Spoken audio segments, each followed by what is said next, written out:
A nondescript, heavily fortified building nestled in the bustling heart of Doha, Qatar, has unexpectedly become the world's most scrutinized address. Within its web of winding corridors, security checkpoints, and locked doors, two delegations, one Israeli, one Palestinian, wait in separate rooms, their meetings mediated by seasoned Qatari diplomats. Years of enmity, mistrust, and trauma fill the space between them. On one side, Israeli officials pore over meticulously crafted proposals, searching for the smallest sign of flexibility. On the other, Hamas representatives whisper urgently, debating strategy and weighing concessions.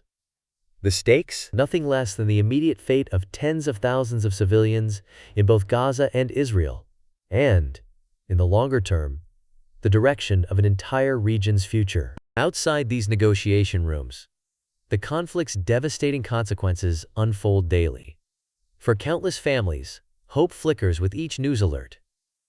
Will this be the day a husband or daughter, abducted in the chaos of war, finally returns? Or will children once again huddle in fear, bracing for the deafening sound of another airstrike? The human toll, accumulated over more than 7 decades, is impossible to calculate fully. But every hour of uncertainty adds to a collective trauma that spans generations. As dawn breaks over Doha, the world's attention sharpens. From Washington, where President Donald Trump prepares to welcome Israeli Prime Minister Benjamin Netanyahu for the 3rd time since his return to office earlier this year, to Cairo, where diplomats work the phones, to Brussels and beyond, leaders wait with a mixture of anticipation, anxiety, and skepticism. The central question echoes louder with every passing hour.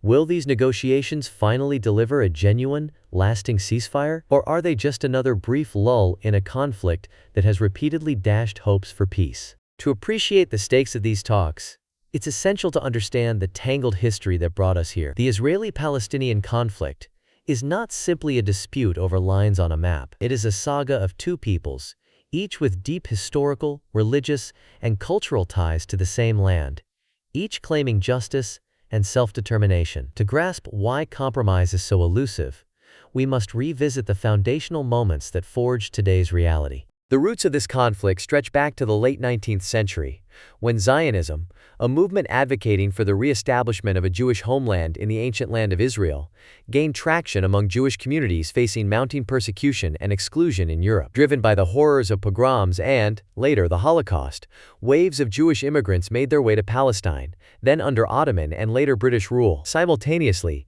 Arab nationalism surged, with Palestinian Arab communities asserting their own rights to the land, their own history, and their own vision of the future. After the First World War, the British mandate in Palestine only heightened tensions. British authorities, caught between conflicting promises made to Jews and Arabs, struggled to maintain order. When the United Nations introduced its partition plan in the year 1947, proposing separate Jewish and Arab states, the reaction was immediate and explosive. For many Jews, it was a long-awaited affirmation of their right to statehood. For Palestinians, it was a deep, irreparable wound, a displacement from ancestral lands, and the beginning of what they call the Nakba, or catastrophe. The War of 1948 redrew the region's borders, leading to the displacement of more than 700,000 Palestinians, whose descendants now make up a significant portion of the world's refugee population. The conflict's second major turning point came with the Six-Day War in the year 1967, when Israel captured the West Bank, Gaza Strip, and East Jerusalem, dramatically altering the region's political and demographic landscape. These territories remain flashpoints to this day. Gaza itself is a narrow, densely populated strip of land, stretching just over 40 kilometers in length and less than 15 kilometers in width. Its population, swelled by successive waves of refugees, endures almost unimaginable hardship. In the year 2007, following a brief but bloody internal struggle with the Fatah movement, Hamas took control of Gaza. Since then, the region has been subjected to a strict blockade by Israel, with Egypt also imposing its own restrictions. The blockade has choked Gaza's economy, stifled opportunity, and left ordinary Gazans trapped in a cycle of poverty, unemployment, and recurring conflict. The Oslo Accords of the 1990s once offered a glimmer of hope. Signed on the White House lawn with international fanfare, these agreements sketched out a vision of two states living side by side in peace. For a brief moment, it seemed as if history might bend towards reconciliation. But the promise of Oslo faded quickly. Waves of violence, assassination, and the relentless expansion of Israeli settlements in the West Bank eroded trust on both sides. Political divisions within Palestinian society, particularly between Fatah in the West Bank and Hamas in Gaza, further undermine prospects for peace. Repeated international efforts to revive negotiations have yielded little more than temporary truces, with core issues left unresolved. Today, the air in Doha is thick, with urgency, exhaustion, and the weight of history. The current round of indirect talks between Israel and Hamas, mediated by Qatari officials who have earned a reputation for patient, behind-the-scenes diplomacy, represents perhaps the most consequential negotiations in years. But the path forward is fraught with danger. Israeli Prime Minister Netanyahu, facing intense domestic pressure and political turmoil at home, has made the return of all hostages his top priority. President Trump, determined to secure a diplomatic breakthrough, has signaled guarded optimism, telling reporters, "There's a good chance we have a deal with Hamas during the coming week." Yet for those living in the shadow of war, optimism is perilous. Every previous ceasefire has eventually collapsed, sometimes within days, sometimes after months of uneasy calm. Each time the talks break down, the consequences are immediate and tragic. Rocket barrages rain down on Israeli towns, the Israeli military responds with devastating airstrikes and ground incursions, and the cycle of violence resumes. The latest proposal, painstakingly negotiated by Qatari and Egyptian mediators, envisions a 2-month truce. Under the terms, Hamas would release dozens of Israeli hostages, both living and deceased, in exchange for the liberation of hundreds of Palestinian prisoners from Israeli jails. The deal includes provisions for increased humanitarian aid, the restoration of a United Nations-led distribution system in Gaza, and discussions on future security arrangements for the territory. But even this fragile outline is beset by perilous pitfalls. Hamas insists on ironclad guarantees that Israel will not simply resume military operations once the truce expires, a demand rooted in bitter experience. Israel, for its part, fears that any pause will allow Hamas to rearm and reorganize. Disagreements abound over the sequencing and numbers involved in prisoner exchanges,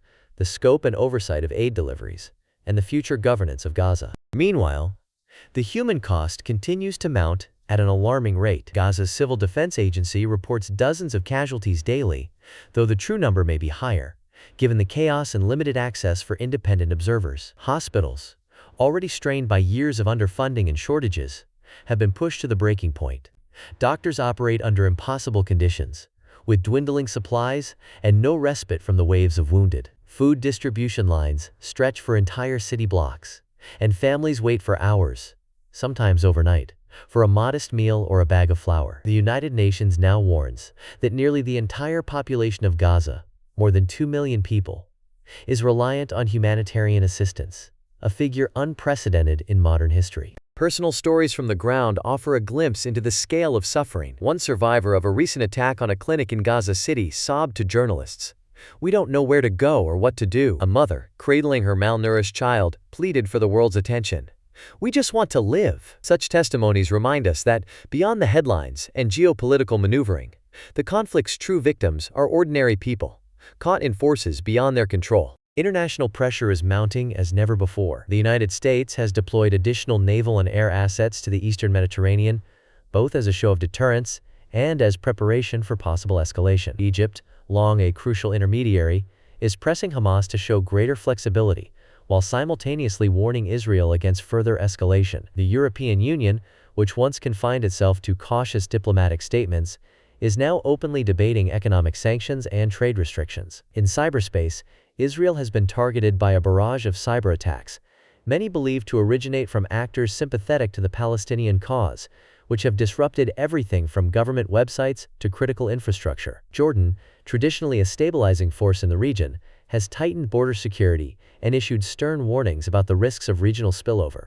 Public opinion within Israel is shifting in notable ways. According to the latest polls, nearly 7 out of 10 Israelis now prioritize the return of all hostages above other military objectives. This marks a significant change from the early days of the conflict, when security and deterrence dominated the national conversation. Yet deep unease persists about the long-term implications of any deal with Hamas. Many Israelis worry that even if negotiations succeed in freeing hostages, they may simply set the stage for future conflict if the underlying grievances are not addressed. On the Palestinian side, The longing for justice and self-determination remains as potent as ever. For many, especially the younger generation who have known nothing but occupation and blockade, the struggle is not just about territory, but about dignity, freedom, and the right to shape their own future. Polls conducted in recent years indicate that a majority of Palestinians continue to dream of reclaiming all of historic Palestine, a sentiment that underscores the depth of the divide and the difficulty of compromise.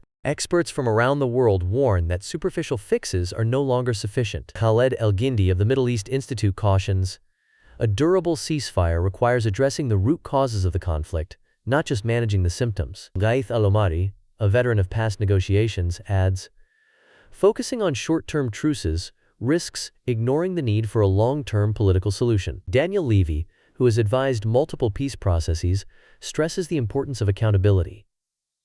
The international community must hold both sides accountable for violations of international law, or the cycle of impunity will continue. Tamara Kaufman-Witz of the Brookings Institution observes, "The absence of a clear political horizon perpetuates the cycle of violence. As negotiators in Doha work late into the night, the world waits, some with hope, many with dread. Is this the moment when decades of bloodshed finally yield to diplomacy? Or merely another pause in a tragedy that has played out for more than 75 years? The answer, as ever, is uncertain. What happens next depends on the outcome of these delicately choreographed meetings in Doha and Washington. Should negotiators finally bridge their differences, the region could witness its first sustained cessation of hostilities in years. A genuine ceasefire, backed by robust international guarantees and mechanisms for accountability, could unlock broader negotiations on the thorniest issues: the status of Jerusalem, the fate of Palestinian refugees, the future of Israeli settlements, and the contours of Palestinian self-determination. But if talks again collapse, the consequences could be catastrophic. A prolonged stalemate would likely harden attitudes, making future compromise even more difficult. The specter of regional conflict is ever present, with the potential to draw in neighboring countries and global powers alike. The United States, already heavily invested, could find itself drawn deeper into the conflict. European sanctions, if enacted, would ripple through global markets, affecting everything from energy prices to technology supply chains. The International Criminal Court's ongoing investigations into alleged war crimes by both sides raise the stakes further, as leaders weigh not only political but also legal risks. In the digital age, the conflict has become a proving ground for 21st-century warfare. The Israeli military's use of artificial intelligence to identify and target suspected militants is at the forefront of a global debate about the promises and pitfalls of new technologies. Proponents argue that these systems can reduce civilian casualties by improving target discrimination. Critics warn of the dangers of algorithmic bias, the risk of catastrophic mistakes, and the lack of meaningful oversight. Meanwhile, both sides engage in sophisticated propaganda campaigns, leveraging social media to shape global opinion, a battle in which truth itself is often a casualty. The ramifications of the conflict extend far beyond the region. Every fresh outbreak of violence in the Middle East sends oil prices soaring, impacting the price of gasoline and heating oil in cities from New York to Nairobi. Regional instability triggers refugee flows, straining social services and fueling political debates in Europe and elsewhere. Cyber attacks, originating in the context of this conflict, have targeted vital infrastructure in countries as distant as Germany and the United States, demonstrating the truly global reach of localized violence. So what practical lessons can we draw from this ongoing crisis?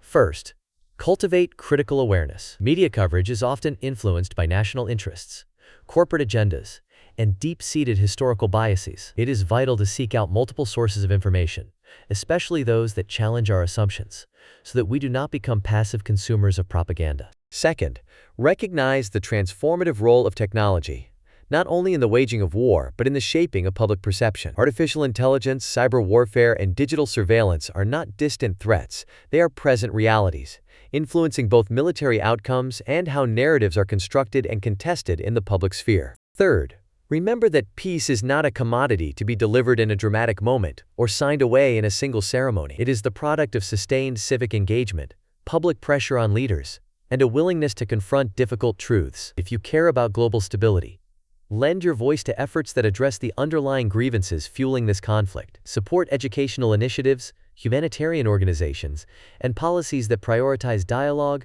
reconciliation, and justice over short-term political gains. Looking back at history, It is clear that breakthroughs often come when they seem least likely.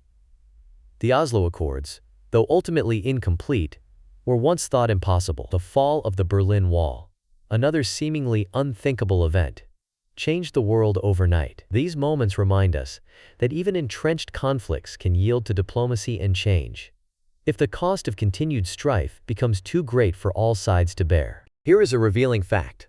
According to recent polling, nearly 7 in 10 ordinary Israelis now place the safe return of all hostages above other war objectives. At the same time, a solid majority of Palestinians continue to dream of reclaiming all of historic Palestine. These deeply held, sometimes irreconcilable aspirations, safety for some, justice for others, make clear why continued international attention is so critical. The world's eyes matter. Your attention, your advocacy, your willingness to learn and engage are all part of the solution. The words of Hanan Ashrawi, a renowned Palestinian politician, resonate. The world cannot continue to stand by while Israel acts with impunity. Israeli leaders counter that without concrete security guarantees, any agreement is doomed from the outset. This mutual suspicion is both the barrier to and, potentially, the key to unlocking a better future. Looking forward, analysts predict a range of possible scenarios. Aaron David Miller of the Carnegie Endowment argues that while external actors like the United States, the European Union, and the United Nations can facilitate dialogue, a true solution must ultimately come from Israelis and Palestinians themselves, through difficult compromise and honest engagement with history. Others, including Daniel Levy, warn that if core issues such as land, security, and mutual recognition are not addressed, the region could drift toward a prolonged stalemate or even a single-state reality, with all the risks and opportunities that entails. In the meantime, the region holds its breath. The choices made today by negotiators in Doha, the words exchanged between Netanyahu and Trump in Washington, and the pressure exerted by world capitals will echo for years, if not generations. The risks of failure are immense: renewed violence, a deepening humanitarian crisis, regional instability, and further erosion of faith in diplomacy. But the rewards of even partial success are equally significant. Lives saved, families reunited, and the first steps toward a future in which Israelis and Palestinians can aspire to more than mere survival. As you watch these developments unfold, remember, history is not predetermined. It is shaped by choices, by leaders, by citizens, and yes, by you. Stay informed, stay engaged, never underestimate the power of hope, even in the darkest of times. If you found this analysis insightful, consider sharing it with others, subscribing to the channel, and joining the discussion in the comments below. Is lasting peace possible, or are we doomed to repeat the same painful cycle? Your voice and your understanding are not merely part of the debate, they are part of the solution. And one final thought. While we often speak of peace as a distant, almost mythical goal, it is worth recalling the words of Nelson Mandela, who once said, "It always seems impossible until it's done." Whether in the Middle East or in our own communities, the pursuit of peace is not just a geopolitical challenge. It is a daily act of courage, empathy, and imagination.